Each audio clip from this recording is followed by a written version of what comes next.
มีดเก่าบางเล่มอาจจะไม่ได้มีมูลค่ามากมายอะไรแต่เป็นความทรงจำดีๆของผู้ใช้งานทำให้คนรักมีดนิยมนำมีดเก่ามารีโนเวทใหม่อีกครั้ง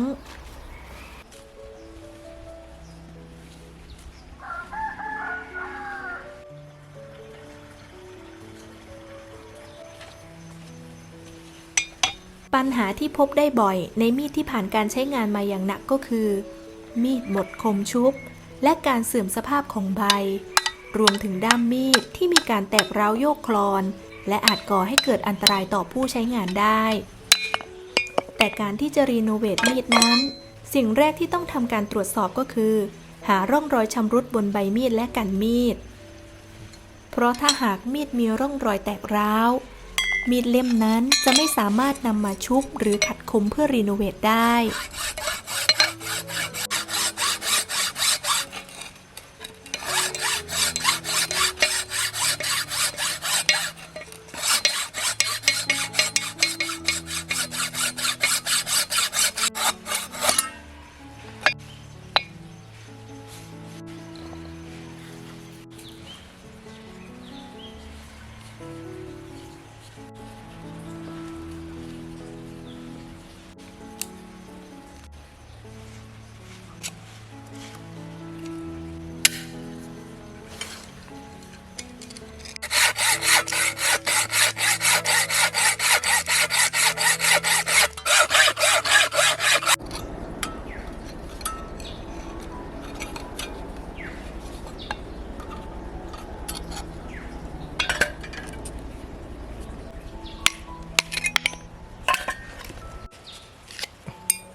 ตรงนี้มันใหญ่เกินไป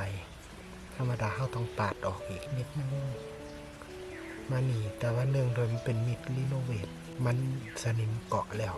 มันจะหักเอาปาดหันบ่ได้เขาก็เลยต้องขยายกันมันสิหักคมกระเจ้าเพราะมันบาง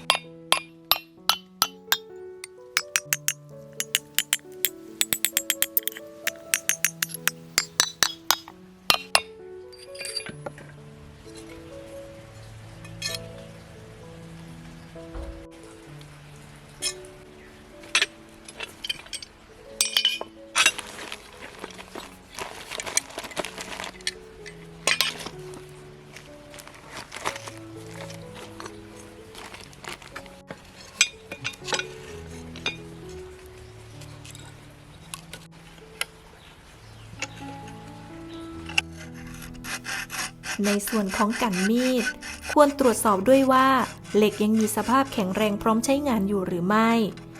ซึ่งกั่นมีดส่วนใหญ่ที่ด้ามแตกก็มักจะพบปัญหาสนิมกัดกร่อนร่วมด้วยการที่จะรีโนเวทจึงจำเป็นต้องระมัดระวังเป็นพิเศษค่ะ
ก้อยเอาไม้ฝักมีดมาให้ปีนหน่อยลูก ครับ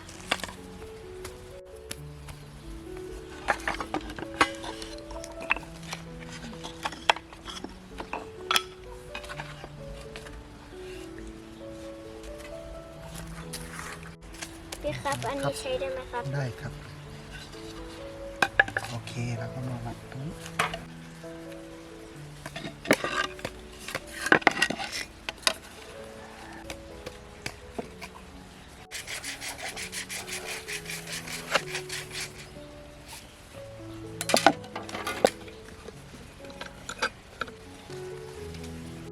ถอยต่อโอเค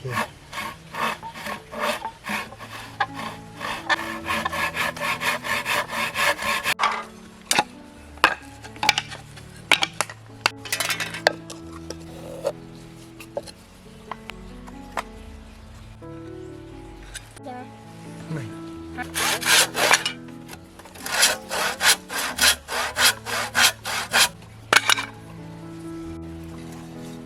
เวลาเขาเลือกฝักอะเขาสิเอาทางเกียนมันเขาในเขาหามีดพอเวลาเรามันยังสิเห็น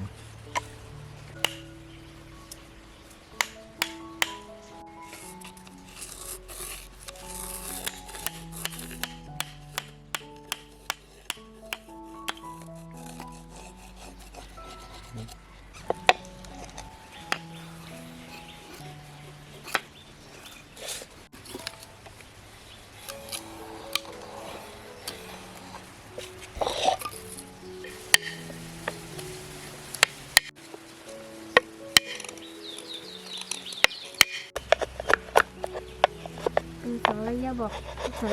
อกว่าใครอยู่ไกล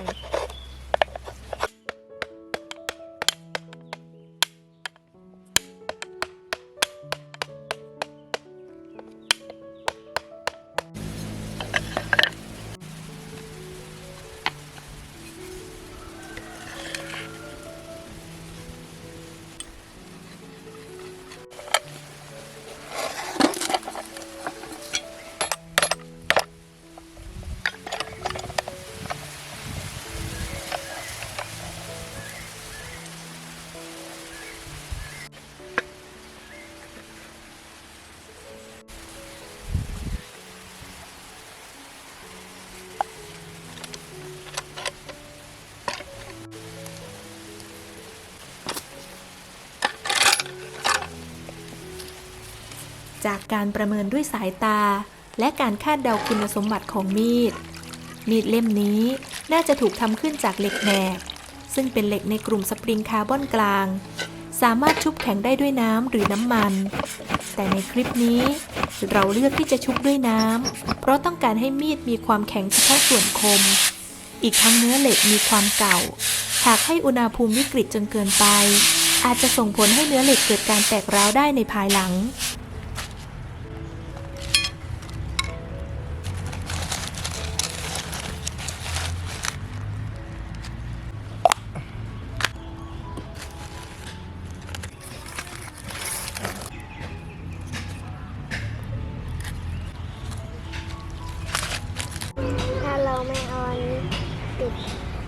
จะเอาอะไรใส่ได้บ้างเหรอครับ เอาครั่งออก ข้างคืออะไรเหรอครับ ครั่งเป็นผลิตภัณฑ์ของแมลงที่มันไปเกาะกินต้นไม้อะกินแล้วจะดำอย่างนี้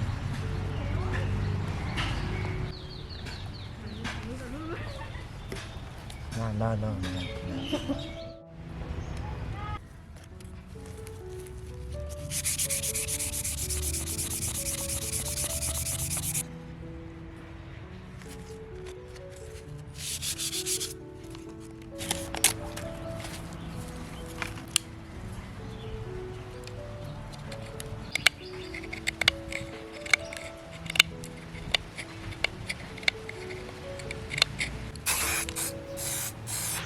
ข้อดีของมีดหลังแอนหรือมีดปลายว่าย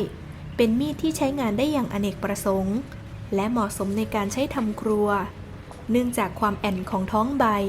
เมื่อฟันลงไปที่เขียง จะสัมผัสกับผิวเขียงได้ดีกว่ามีดหลังงุ้มนั่นเองค่ะ